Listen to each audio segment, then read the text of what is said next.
اب جو ہوگا لمبے عرصے کے لیے ہوگا۔ کیسے ممکن تھا کہ وہ قومی اسمبلی اور سینٹ، جس میں 80% سے زیادہ ایسے ارکان ہوں جنہوں نے خود یا ان کے آباء و اجداد نے اس ملک کو قرض کی دلدل اور سود کی لعنت میں گرفتار کیا تھا، وہ اپنے حقیقی آقاؤں کے عالمی مالیاتی نظام کے مطالبے کے برعکس اسٹیٹ بینک کی خود مختاری کا بل مسترد کر دیتے۔ پاکستان کی سیاسی قیادت سے جو یہ توقع رکھتا ہے وہ احمقوں کی جنت میں رہتا ہے۔ دنیا بھر کے لیے یہ باعث حیرت نہیں، مضحکہ خیز بات یہ ہے کہ وہ قانون جس کے بارے میں وہ تمام اپوزیشن سیاسی پارٹیاں جن کے سینٹ میں اکثریت ہے، گزشتہ ایک ماہ سے لوگوں کو یہ بتانے میں مصروف رہی ہوں کہ اس کے ذریعے پاکستان کی خود مختاری، غیرت اور عزت IMF کے ہاتھوں بیچ دی گئی ہے، مگر اسے مسترد کرنے کا وقت آئے تو یہ اکثریت ایک دم اقلیت میں تبدیل ہو جائے۔ اس سے زیادہ عبرت کا مقام یہ ہے کہ ایک دن پہلے نعیم اشرف بٹ ایک ٹیلی ویژن پہ یہ خبر دے کہ بل پاس ہوگا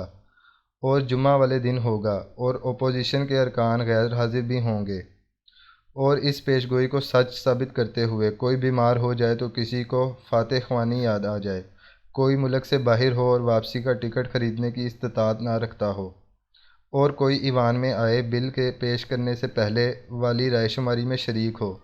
اور جب بل کو مسترد کرنے کا وقت آئے تو آرام سے کھسک جائے۔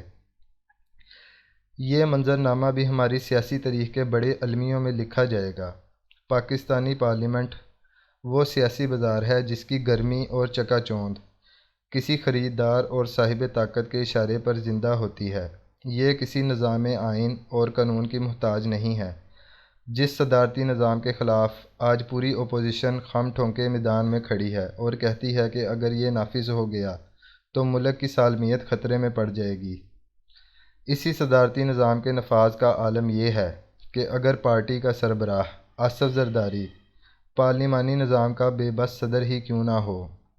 وہ منتخب وزیر اعظم کی حیثیت دروازے کے دربان کے برابر کر دیتا ہے۔ اس کے دور میں فائلیں ایوان صدر جاتی تھیں، ان پر کچی پنسل سے احکامات درج ہوتے تھے، اور وزیر اعظم پرائمری کے کسی طالب علم کی طرح انہیں ربڑ سے مٹا کر قلم سے وہی عبارت دوبارہ تحریر کرتا تھا۔ اس عظیم اور سپریم پارلیمنٹ کے اراکین، جن کی زبانیں اداروں کے کردار پر گفتگو کرتے ہوئے تھکتی نہیں، جو روز اس ملک کے سادہ لو عوام کو جمہوریت کے خواب دکھاتے ہیں، وہ اس وقت ایوان میں اپنے تمام تر مفادات، رنجشوں اور نفرتوں کو ایک لمحے میں اچانک بھلا دیتے ہیں، جب ایک حیرت زدہ لمحہ آتا ہے، ایسا لمحہ کہ جس ایوان سے وزیر اعظم کے انتخاب میں عمران خان کو 51% ووٹ پڑیں، اسی ایوان میں قومی مفاد کے عظیم تقاضوں کی پاسداری کے تحت آرمی چیف کی مدت ملازمت کی توسیع کے لیے 100% ووٹ پڑیں۔ بندہ و صاحب و محتاج و غنی ایک ہوئے، تیری سرکار میں پہنچے تو سبھی ایک ہوئے۔ ایسے ایوان کے ممبران کو یہ شکایت زیبا ہی نہیں دیتی کہ ہمیں بہلانے پھسلانے کے لیے ٹیلی فون کالز آتی ہیں۔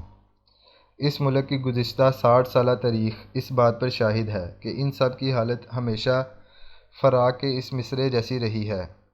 ہم اہل انتظار کے آہٹ پہ کان ہیں۔ فرق صرف یہ ہے کہ ہر چند سال بعد سوئمبر کی رسم سجتی ہے۔ شہزادہ جس کے گلے میں پھولوں کی مالا پہنا دی، وہی سہاگن، اور باقیوں کے لیے اگلے چند سال ناکامیوں کا ماتم، اور اگلے سوئمبر کے لیے امیدیں، دعائیں، منتیں، چڑھاوے اور فون کالز پر دیے گئے احکامات کی بروچشم تعمیل۔ یہ ہے اس ملک کے جمہوری نظام کی تاریخ۔ ایوب خان مارشل لا لگا کر سیاسی پارٹی بنائے تو قائد عوام ذوالفقار علی بھٹو اس کنونشن مسلم لیگ کا سیکرٹری جنرل یحییٰ خان مشرقی پاکستان کے الیکشن کالعدم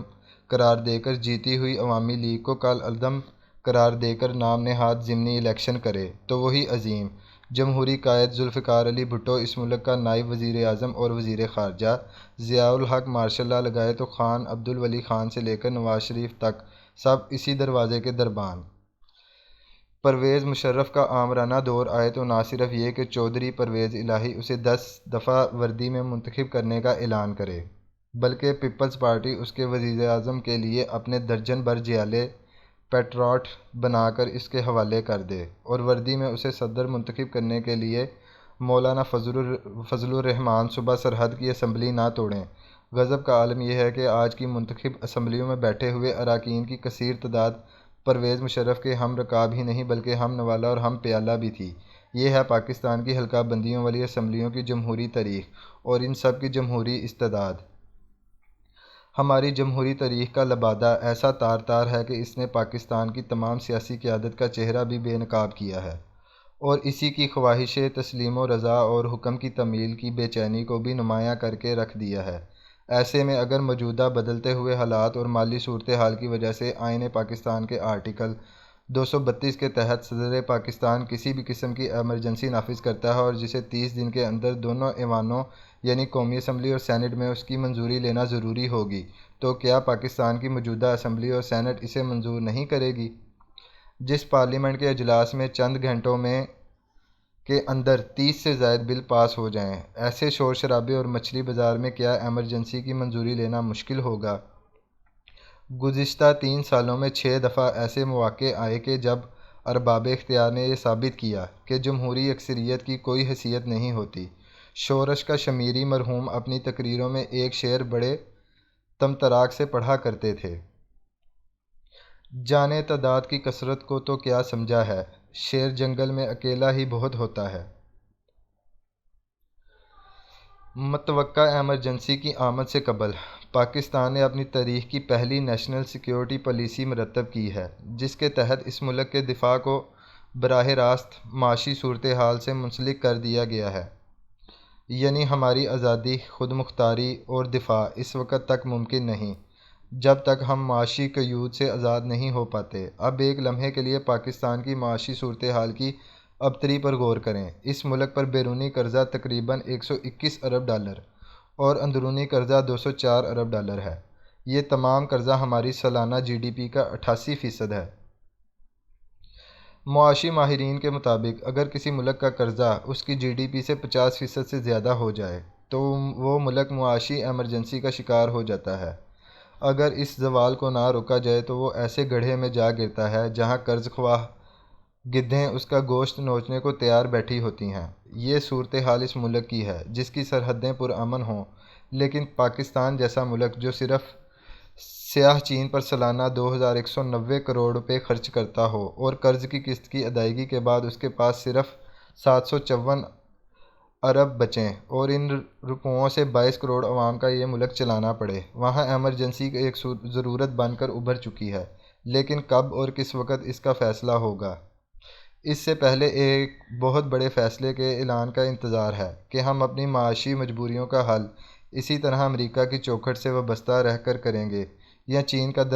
دروازہ کھٹکھٹائیں گے۔ فروری کے پہلے ہفتے میں وزیر اعظم کا دورہ چین بہت اہم ہے۔ اب جو بھی فیصلہ ہوگا مستقل ہوگا اور لمبے عرصے کے لیے ہوگا۔ خوشحالی لوٹ آئی تو پھر سوچیں گے کہ کیا کرنا ہے۔